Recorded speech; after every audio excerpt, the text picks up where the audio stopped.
Welcome, everybody, to the next week, brought to you by Propel, the drinks of bitches everywhere, including the Eagles.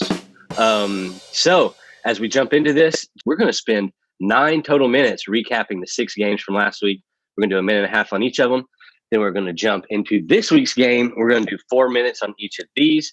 So, let's jump into these matchups. I'm going to kick it off with the Bills and the Colts, and we're going to let Fudge go first. Okay, 3 points in 30 seconds. I told you that Hot Rod was going to have an impact on this game. He started off strong with a made field goal in one of the best squib kickoffs I think I've ever seen, dropping on like the 12 and just making it dive. They got away with it from him and didn't trust him later in the game, and then he missed a field goal. So he had a huge impact on the game. The first touchdown, if you go back and watch it, was a great example of unsustainable stuff, just luck happening for Josh Allen that he can't keep up. And Cole Beasley had a huge impact on this game. I called that, the running backs broke down like Tupperware, but the Bills still managed to win because the Colts' mental mistakes were just midgetry. I think the Colts let one go. Oh, well. That game, like predicted, was, I think, the best game of the week for me. I thought it was the most exciting. It was the closest game. It was back and forth. The Colts seemed like they were out of it. I was bragging on Josh Allen for playing so great and not making mistakes. And just like that, at the end of the game, he coughs up a huge fumble, scrambling around, just trying to make a play happen. But luckily, the opposing coach, the Colts coach, decided to go hardcore analytics at the beginning of the game. So I thought it was a super interesting game. It was a lot of fun to watch. I was pulling for Phillip Rivers the entire time. That's it. But you mentioned squib. Shout out to the greatest squib of all time, Argus Filch, holding it down in Hogwarts. Yeah, boy. All right, our next matchup on the agenda was the Rams and the Seahawks. Oh, man. I'm going to tell you, it just comes down to good coaching. I tried to tell you guys at the beginning. Sean McVay, I'm telling you, 4 plays out of 40 formations is the way to do it. They had those guys chasing their tails out there, and they just do enough to win. I think that defense with 2 all. Hot take alert here. Hot take alert. I think Jalen Ramsey may be the only legitimate shutdown island corner that we have in the game right now. And this is certainly the most elite. And then you have Aaron Donald, you can't get by. The Rams are going to be a problem whoever they play. The Rams-Seahawks game, I think, was also, like I predicted, boring. It was a snore fest. Didn't want to talk about it. Knew it was going to be a bludgeoning between the two teams. It was hard to get excited to watch that game. Russell Wilson, once again, looking iffy in the playoffs. But, shout out to the Rams. I think, like I said, whichever team came out of there would look like a legitimate contender. And the Rams sure do look like they could go far and deep in the playoffs. So. But you got 20 seconds to talk about the dirty Seahawks. I'll give you credit there. You called it, Jordan. That's for sure. You know what I called? I called that John Walford was going to be the only gunslinger on the field that day, and by damn, he was. What I want to know more than anything else is how long the league is going to put up with the Seahawks playing dirty and getting away with the stuff they get away with. Jamal Adams should be suspended for the next game for the way he played. He committed 2 personal fouls in the first quarter, and neither one of them got called. Unacceptable. All right, right on. Next game we had was the Buccaneers and the football team. Take it away, Jordan. What else is there to say? Tom Brady just came out doing Tom Brady things. It was actually a really awesome game to watch, being a Bucs fan. It was closer than I expected it to be, which was a lot of fun. It seems like Tom Brady is cursed against backup quarterbacks. What else can you say? Washington played awesome. If Alex Smith was playing, who knows what would have happened? Probably a 50-point blowout. But because of that curse, Tom Brady is just going to rue the day he lost that Super Bowl to Nick Foles. I did not like the way this game ended, came down the wire. I thought it gave us what we expected in primetime, which was a flat balloon. I do think that Brady got it done against a better quarterback than people would realize. Tyler Heineke from Norfolk, right here where I live, from ODU, actually the record holder for most yards in a game by any player in FCS history, 730. Check the stat line. Tyler Heineke's the real deal. I don't think this Washington football team has a quarterback problem at all because they got Heineke. I think Brady looked slow of mind. I think the Bucs defense looked like the pretenders that they have all year, playing in a division in the NFC South that is not what it used to be. I think their stats were padded. I think they're going to get exposed next round big time. Devin White is gone. He's the difference maker on that team. Hard to beat a team 3 times. Saints may just do it. All right. Next game we got up. Hey, the first one starting off in Snoozeville, Smashville, Nashville. Let's go to the Ravens and the Titans. I'm going to start this one right here because I'm just going to give it to you straight. The Titans played this game wrong. The Titans lined up and ran it. They knew it was too multifaceted on offense for them to line up and run it on first down every single time. That doesn't make sense. The point of having such a good running back with two explosive receivers on the outside is to mix it up, and they didn't do it at all. I think the Ravens are getting a lot of hype based off of this game, and I don't think that they deserve it at all. I mean, that's all the points that they could put up on a terrible Titans defense. Get out of here. Their starting receivers are terrible. I'm not sure how they do much out of anything. Good way to get out of the first round, Lamar, but your team's best player and their best running back. Spoken like a true Bengals fan.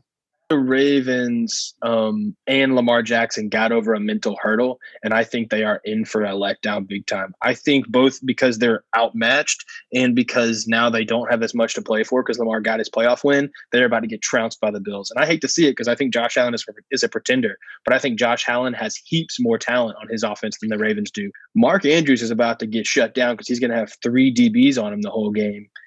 I don't see Lamar Jackson putting up the exact same passing numbers that Ryan Tannehill did last week and then running for 100 yards being enough to beat the Bills. It's not going to happen. Dez Bryant is starting for your football team.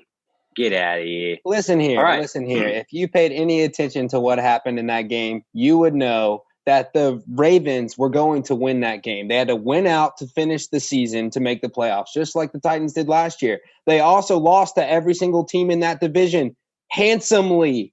Okay, the Titans were not a good football team, did what they normally do. They hand the ball off to Derrick Henry 48,000 times a game and hope that he breaks one for 150 yards and brings up his 2-yard and average up. They're not a good football team. They haven't been a good football team all year. They've won 7 or 8 super close games they definitely should have lost. The Titans aren't good. They're posers. And the Ravens, they're one to be reckoned with. They run the ball, they play defense, and they don't make mistakes. This team is primed for a Super Bowl run. Next game we got up, the Nickelodeon Bowl between the Saints and the Bears. Oh, my God. Slime me, Daddy. Gross. That broadcast was weird. I was ready to make fun of it, but it had an interesting feel. I think it felt a little bit like Grandpa trying to teach you about cars. Like, come here, Sonny, let me talk. I'll talk to you like the kids do and teach you about football. Nate Burleson might just get relegated to Nickelodeon for the rest of his analyst career, but I like the idea. I think there was a lack of interaction between Breeze, Thomas, and Alvin Kamara that I thought was going to hurt them and probably did, but the Bears offense just couldn't get going. I think if there was any chance for the Saints to get beat in these playoffs, like clear as day, chance to just take it from them, it was that game. I don't think Drew Brees makes that mistake twice. You're the Bears. What are you doing? You cutting bait with Trubisky or are you keeping him? No, I thought actually Mitchell Trubisky played awesome. I think he played well enough to win that game. I think at the end they ran out of ideas of trying to attack the Saints. The Saints defense is legit. They're one of the best defenses in the league. They've shut down the GOAT twice. I mean, they held him to, I think, 10 points in 2 games. That's impressive. They don't just go out there and play like a bunch of schmucks. They're really good. And Mitchell Trubisky had them one catch or one drop away from a good old Georgia boy from being right in that game with one of the best teams in the NFL. I think Trubisky is awesome. He's athletic and he's smart. I think give him another shot. At least sign him to something, short term. They're doing the right thing. I think there are a lot of similarities in the way Nagy is game planning for Mitchell Trubisky and the way Peterson was game planning for Jalen Hurts. I think you got to see limited arms, but guys who are mobile. That's how you got to play them. And then let's finish it off with, oh my gosh, what I thought was the most interesting game of the week in the Steelers matching up against the Browns. You blink and the Browns are up 21. But there is something that just speaks to the mystique. The Browns, the little brothers of the Steelers, get up so huge. And everyone knew they pulled that Jenga block and the whole thing was towering because you just knew Michael Myers was going to wake up from the grave and go kick your Jenga blocks over because the Steelers are impeccable in their way to do that. But the biggest thing I saw, people are giving Ben credit for throwing for 500 yards. He's been throwing 5-yard passes all year when they're in a prevent defense and they're just in like a 6-deep shell. Get Ben out of there. They got Charlie Batch 2.0 and Josh Dobbs. The game wasn't nearly as fun as the ramifications for it afterwards. Do y'all think the Steelers have a heart problem? I think without Ben Roethlisberger, they have no soul. I think the soul of their team is supposed to be Juju Smith-Schuster, and he's just a TikTok star. I think Mike Tomlin is not a motivator. I think the Steelers have a character problem. I think Juju goes. He's a free agent. Hadn't lived up to it afterwards. Yeah, I'm not sure about the Steelers. I think winning that many games in a row, 11, and dominating everybody that you're playing, and then having to deal with some adversity, losing all these players on defense, I think that really shook them. Who knows what has the future lies ahead for them? They're going to be good on defense. You know that. Well, hey, folks, that's our lightning round recap. Next, we're going to get into this. We're going to get into these next week's games. Catch our breath. We're actually going to do 4 minutes for each of these 4 games, so we'll come at you with Heat. Yes, I do. The first game we have should be interesting. We'll see what Aaron can do. The Rams at the Packers going to the icy tundra. I haven't checked the weather, but I can tell you right now, folks, the forecast anytime between Halloween and Easter. Cold as hell in Lambeau. Rams are plus 6.5. Over under here is 45. Feels like there's no respect for the Rams offense because Vegas believes Aaron can put up 30. So I guess they're thinking that Packers defense is going to hold the Rams to under 14. I don't know if I'm buying it. Fudge, with your analysis, I haven't checked the weather yet, but I know it's going to be cold. You sound like, if you ever played backyard football, you sound like Chuck Downfield, the guy who would always come on the games and be like, that guy can catch. He put his nuts in a bag of peanut butter. He's Chuck Downfield. I think the Rams defense is a matchup nightmare. If anyone can remove Devontae Adams from a game, it might be Jalen Ramsey. We're going to see what happens there. MVS has had issues with drops. You got guys like Alan Lazard. You have their tight end, Robert Tonyan, who is just George Kittle Jr. In spirit. I don't know if he's that in ability yet. But Rodgers isn't as mobile as he used to be. I think the biggest difference you've seen, a lot of the arm talent is there. With Donald chasing him around all day and Floyd coming on, I don't know what happens. This is a game where I would love to see fans. I know I said it last week too. Lambeau is unreal and not have fans there. We're going to see what happens. I would be surprised I wouldn't be surprised if Packers lose. I expect the Packers to win. Rams are going to give them a run for their money though. Before you go, J Money, quick question. It'll take 10 seconds. Do you guys, with no fans in Lambeau, okay, if I put the over-under at 2 on Aaron Rodgers getting free plays on the hard count, would you take the over or the under, despite there being no fans against the Rams defense? I would take the under as well. I think he gets 1, and then that Rams defense says, no, not again. The pass rush that the Rams have is legitimate. And when Aaron Rodgers goes against a good pass rush, that mobility seems to let him down. Also, when the Packers play late in the year in the playoffs at Lambeau, that mystique disappears. I remember specifically watching Brett Favre choke those games away multiple times. Aaron Rodgers has only won the Super Bowl once, and that was when they were like the wild card, right? So they don't always play that well at home late in the playoffs. And I think that offensive line missing Bakhtiari, that pass rush coming at him, and with the ability of Jalen Ramsey to guard Devontae Adams, I think this game is going to be a slugfest. It's going to be a lot of fun. The Rams are great at check down passes and drag routes. And if it's cold and if it's snowing, those are the routes you want to hit. You're not throwing that freezing cold ball 50 yards down the field. All right, you're chucking it to your tight ends. You're checking it down to guys running slants and guys running drags, and you're running the football. I think the cold does play a little bit of a factor here, and I think Jared Goff is limited as far as his ability as a quarterback, but he's been here before. He wins in the playoffs, and I think Aaron Rodgers against a good pass rush and a good secondary is going to struggle. Matt LaFleur versus Sean McVay is an awesome, awesome matchup that people aren't talking about. Matt LaFleur is also a very young coach and very, trying to make his name in the NFL right now, and I think he's had an awesome year. I think in this game, there's a lot of experience on that Rams defense, on that Rams offense. They've been to a Super Bowl. They know what it looks like. I think it's advantage Rams here. Honestly, I do. Next matchup, obviously, I just previewed it. Ravens are plus 2.5, Bills minus 2.5. Basically a push in Rochester, which is basically where the Bills play. I know it's Buffalo, but it's a bunch of dumpster fires from Rochester that are going to be going to the game. The Bills had the best fan turnout last week. It was the only game that felt like a playoff game with fans, and I loved it. I hope they get the same kind of turnout. Over-unders at 50 and a half. I don't think we hit that over. What do you guys think? Keelan, hit me with it. Oh, I don't know. I think that's going to be tough. The Bills' defense is not.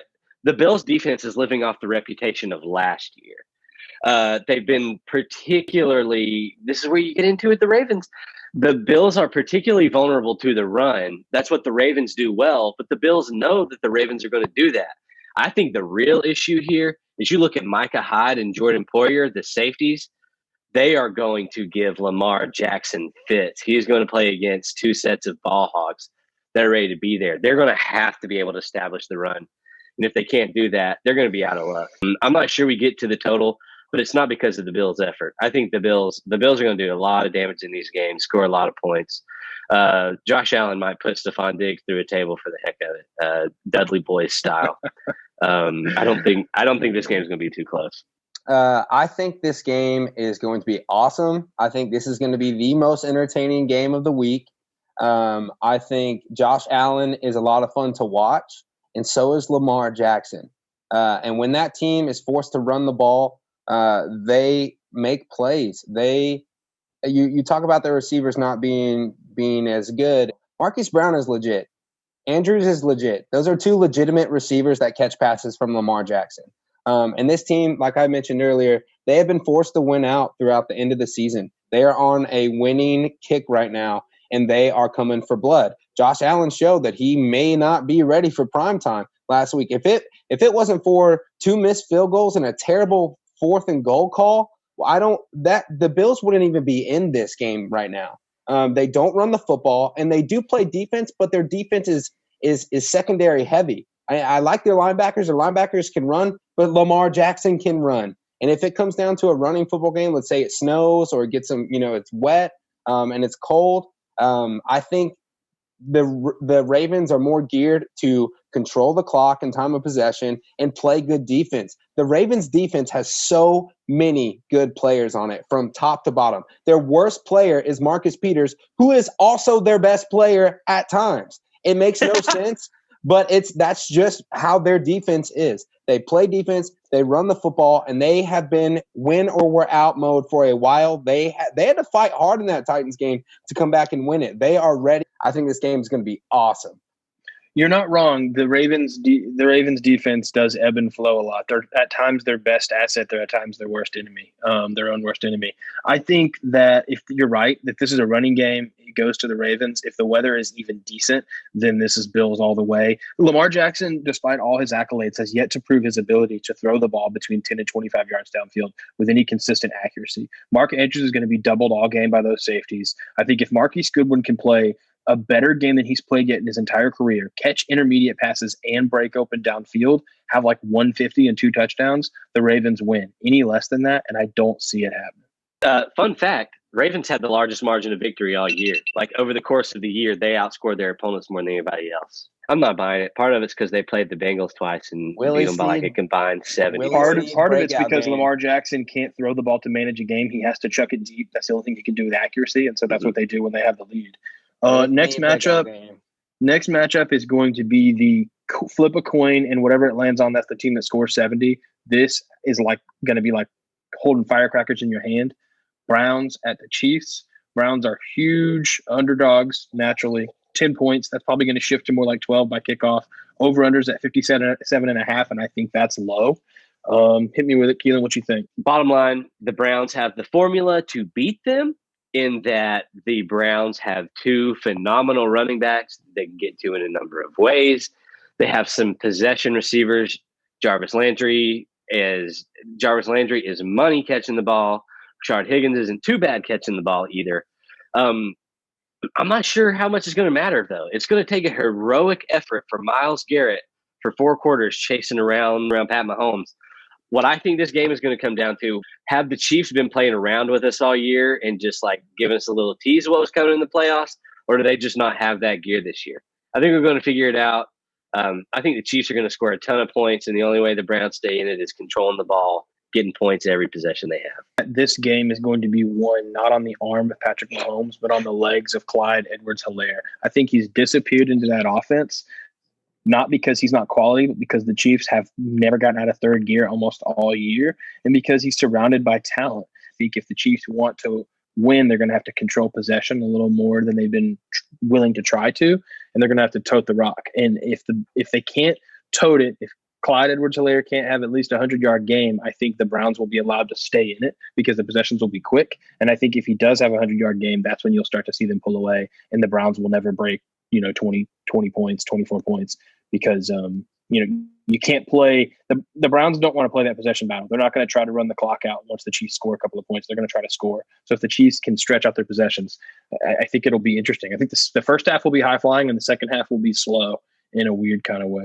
I've watched a lot of Chiefs games this year, and they have not looked great the second half of the season. I think this bye week came perfect for them to kind of reestablish their offense, get everybody healthy. Clyde Edwards-Helaire coming back, I think, is a big deal for them. But something that I question is the play calling by Eric Bieniemy.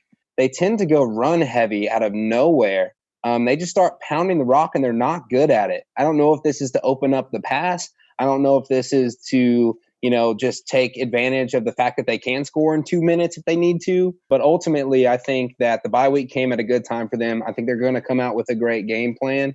The Browns, I did not like the way that they coasted in the second half of that game. They ran cover 2 the entire game and just were like, hey, catch us. That kind of mindset, not finishing the game. You got to come correct when you play the Chiefs.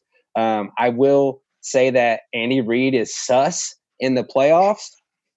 He is real sketch when it comes to playoffs games that he should win. I'd be interested to know what his record is out of the bye.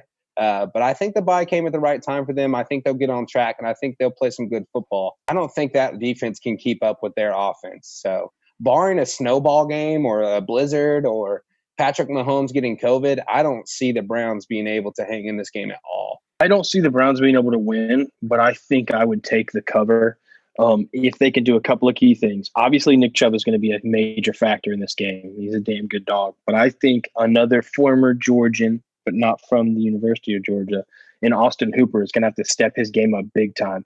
He earned his money playing for the Falcons and then going to the Browns, and he has not shown his value in the second half of the season. He's had consistently over the last month and a half some interesting drops, some bad decisions on the field. He is as talented or more than any tight end in the league. I think he's just as talented as Travis Kelce. He's got all the ability. He needs to step up in a big way and have a career game for the Browns to have a shot. I don't think the Browns are going to win, but I think they stay in the game on the hands of Austin Hooper making some big plays. Last game.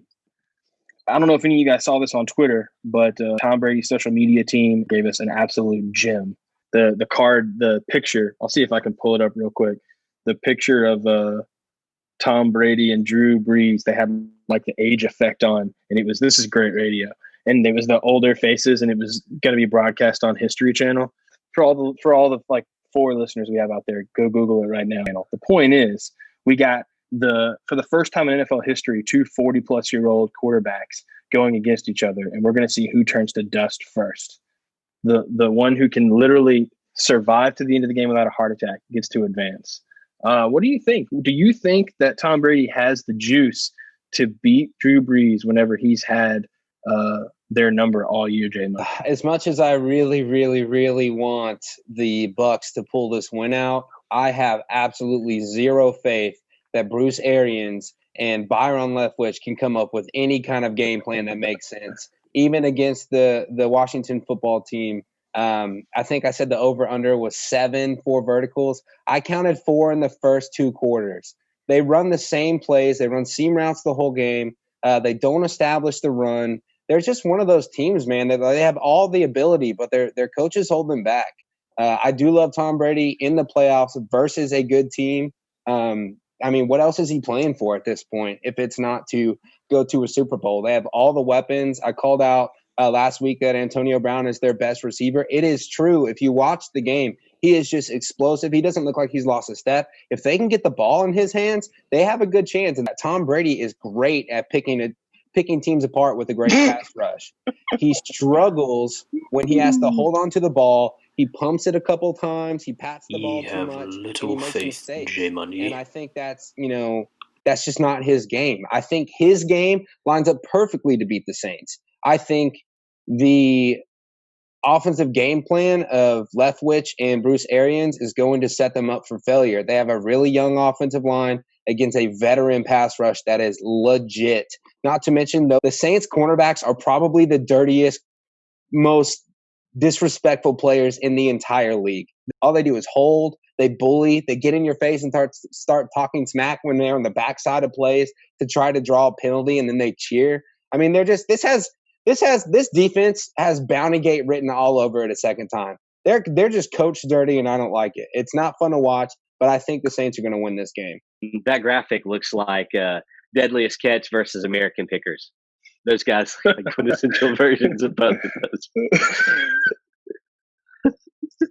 Live on History Channel. But again, I think I said this one game last week, but if both these teams could lose, it would be great for me. Preferably both of them could lose and both of these old assholes could retire. I do think that the Saints have the juice because I think Drew Brees doesn't have to throw the ball for them to win. Truly. I think Alvin Kamara could probably run it, take some handoffs. Drew Brees can throw a screen to him. And honest to God, I think Alvin Kamara could probably throw to the ball to Michael Thomas with the same effectiveness as Drew Brees. And they're just going to walk all over that Bucs defense. I think the Bucs defense got exposed last week. I think they're pretenders.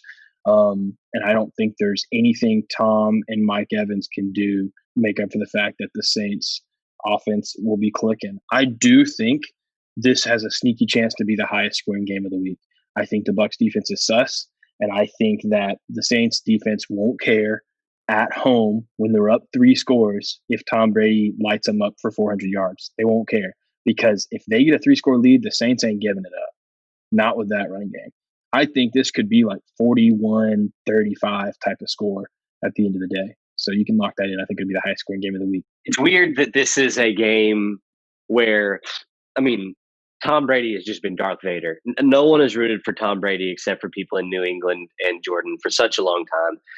Everyone, Drew Brees has such a great approval rating besides the whole make sure that you're standing for the flag type thing. So he kind of went divisive outside of there. But until that point, he was America's dad. This is like America's dad versus America's hot stepdad that's going to take your mom. If you've ever seen Daddy's Home, I think it's very clear who the Will Ferrell and who the Mark Wahlberg are here. All right. Yeah, if you're a degenerate gambler, follow Jordan's picks and make this the last episode that you listen to us. You want to make the money? We accept all listeners. Yeah, 5-1 last week, by the way. So there you go. Pay attention, guys. The crazy guy over here that doesn't have a lot of respect can pick football games. So, J Money, hit me. Rams, Packers. Money line. Who's going to win? Rams, Packers, money line. I'm going Rams to upset the Packers in Lambeau all day long. Aaron Rodgers is a fraud. I think this is going to be a really fun game to watch. Look out for Cam Akers. He is about to eat. I think I'm going Rams 28, Packers 17. I like it. Keelan, what you think? Rams, Packers. Not so fast, my friend. Sunshine Scooter here to tell you this game is all over. This game is coming down to the Packers. Closer than the experts think, but the Packers taking it home. That was Lee Corso with a Midwest mixed with a Connecticut accent, folks. I don't know. Lee, I think, had an aneurysm and gave us a pick just now. Sunshine Scooter. I'll hit you with it straight, and it's not just because I know J Money's the slickest better in the alley. The Rams are taking this one, and it is not even going to be close. It'll be close in the end. It'll seem tight, but the Rams are going to dominate this game for 3 quarters, and Aaron Rodgers is going to have a lackluster attempt to get back in it. Pencil me in for Rams 31, Packers 24. I think this just barely gets you over, but I think the Rams will be up 2 scores at one point. 2 strengths going against each other, and one strength is a lot younger. Okay, next matchup. Ravens at Bills. This is basically a push. Ravens are plus 2.5. Over-unders at 50.5. Keelan, what you think? Devon and Bubba Ray Dudley are going to put the Ravens through a table. This game, I think, has the chance to get really ugly. Give me the Bills just smacking around the Ravens in this one. Yeah, I think I'll give Jay Money the last laugh here because I think he's licking his chops at this game. I think that the Bills win this one. I don't think it's going to be nearly as much of a blowout or as much of an offensive impressive game. I don't think we hit the over on this one. I'm calling it 24-21 Bills. I think this game's going to be awesome. Like I said earlier, I'm picking the Ravens over the Bills. The Ravens mean business, man. They dropped Earl Thomas because they weren't about that noise. All right, and Lamar Jackson dropped the deuce because he was shaking off some rust. I'm with you. Josh Allen's going to make some mistakes, and the Ravens are going to run the football. Plus 2.5. Ravens are covering all day long, and I would call them on the money line. This is the unstoppable force, immovable object of stupidity running into each other. What happens when Josh Allen pump fakes and the ball slides out and Marcus Peters bites on a double move? I think the ball just make him bust. I think 3 fights could break out, but because it's going to be the most marquee game of the weekend, they might just have to roll with it. I wonder if they're going to continue there. I don't know if you guys saw today their little Jim Harbaugh talking to Mike Vrabel on the sideline before the game. They got in a discussion about who would win in a fight between the two. I want to know. He's just going to fight every coach he goes against. No, they just had a friendly conversation about who would kick each other's asses. I want to know who Harbaugh paid to make anybody believe that he would win in a fight against Mike freaking Vrabel. Mike Vrabel may not be a very good coach, but he is a sucker of souls, and he would destroy John Harbaugh. Anyway, Browns at Chiefs. Browns are big underdogs, as they should be, against the reigning MVP and the reigning Super Bowl champs. Over-under is sitting at 57.5. Probably, given the way the Browns enticed bettors, I bet that over is going to push close to 60. So, Jordan, what you think? I hate this game, honestly. I really don't want to pick a winner here. I'm going Browns, though. I'm calling Browns for the upset. I think the Chiefs are catching at the right time, but in this moment, I've been thinking, and I think Andy Reid has issues out of the bye. No, but I think I'm going to go Browns here. This will be my hot take pick. I think the Browns are going to upset them. All right, I don't have a hot take for you. My Rams was my hot take money line pick, but I do have a hot take as far as your betting goes. Watch the over under on this. I think it's going to creep up north of 60. I think that this game will break the over under and hit the over as it stands right now at 57.5, but I don't think it will hit the over for what it is at game time. I think it probably ends up being like 61, 60.5 at game time. And I think the score prediction here is going to be 33-27 Chiefs. I think the Browns cover. I think they make a push late at the end, bolstered by Austin Hooper and by their running game. But I think the Chiefs are just too much talent, too much rest, too much confidence. The Browns are coming down off of the high of actually beating the Steelers, thinking that the only way they won that game was by having incredible luck in the first quarter and still not believing in themselves to put together 4 quarters of good football against a quality team. And Keelan, what do you think? I think it's funny that Jordan said that Andy Reid struggles after a bye. He is 18-3 all time coming out of the bye in the regular season and 5-2 in the playoffs. So Yeah. if that's struggling, call me Marvin Lewis. What's his playoff record? 5-2 after the bye. What's his total playoff record? That man's pretty good.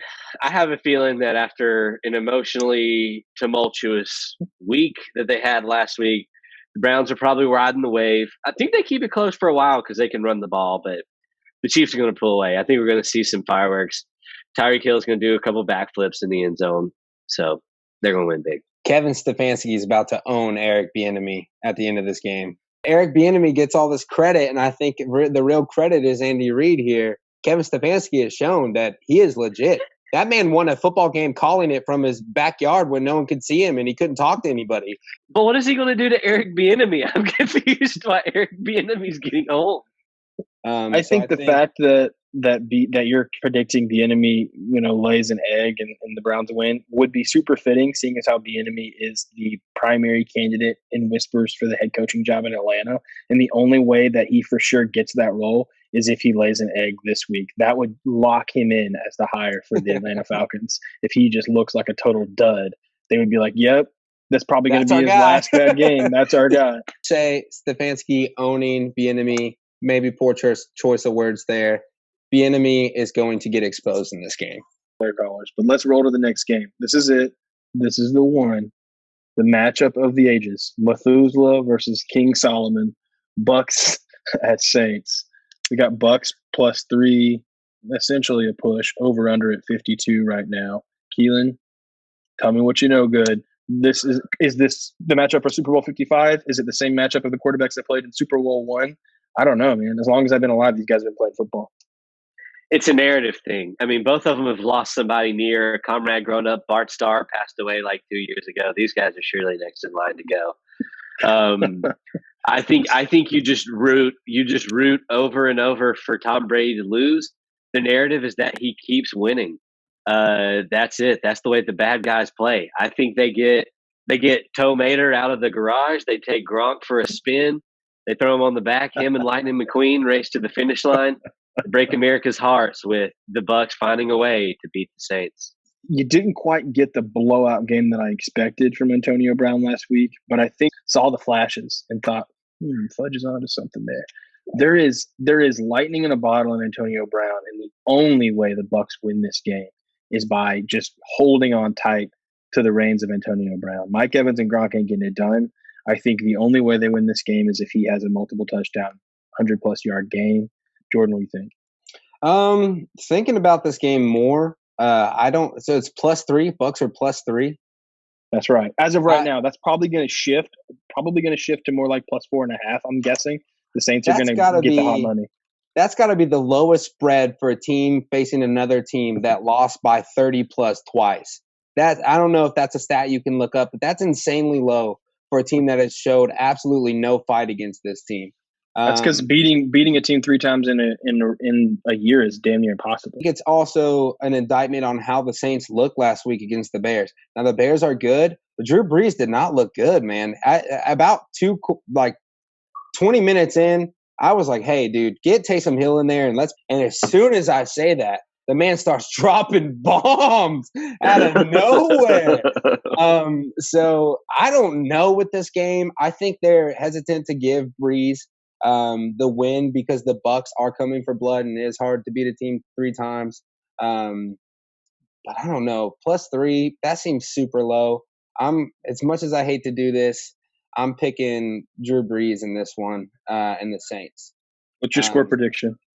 In this game, it's gonna be brutal. It's gonna be 34-14 Saints. You know what I told you earlier? Highest scoring game of the week. Saints got it. 41-34. I already told you what I think. The Bucks are going to beat them. You asked for my score prediction? Yeah. 3-2. Ooh, holla at your boy. 3-2. I mean, he said it himself. With the Bucks cover, baby. They lost a dear friend in Bart Starr, and that's a score that even Bart could get behind. Saved rounds, alibis, final thoughts. Anybody got anything? If not, I know what the last 30 seconds of our pod is about to be. Yeah, I absolutely hate the defense of the Saints. Anyone watching, pay attention. They are a bunch of jits running around the field, trying to start fights, get penalties. They're turds. I don't like calling anybody to get injured, and I don't want anybody getting COVID. But if Gardner Johnson caught a mean cold the morning of the game, I wouldn't be upset about it. Wim should have thrown Put Aqib Talib on a playoff game. That's my final take. Get Aqib Talib in the booth for one of these. That man is the face of broadcasting future. Put people in that booth who make you want to sit in the living room and chat with them. Not guys that you just listen to give the same old analysis. God, if I have to hear Joe Buck one more time, we're going to freaking jump off a cliff. Joe Buck and Troy Aikman should have a 3-way restraining order between them being together in a booth or being allowed to speak to America ever again, because it's an assault on all of us. With that being said, let Morgan Freeman whisper you to sleep. On January 17th, 2021, the 2 oldest living human beings on planet Earth will battle for the opportunity to play in the NFC Championship, which will probably be in Green Bay against that nice young man, Aaron Rodgers. But for now, it's great-grandpa Drew and the New Orleans Saints versus the Big Bang himself, Tom Brady and the Tampa Bay Buccaneers. Caliendo, please don't in copyright claim us. history. Why does Drew Brees look like Steve Jobs in that? What is that? Hey, you never know what the future holds. That's primetime 2021 technology. That's it, No. folks. Way to do the episode. DVD. Eject.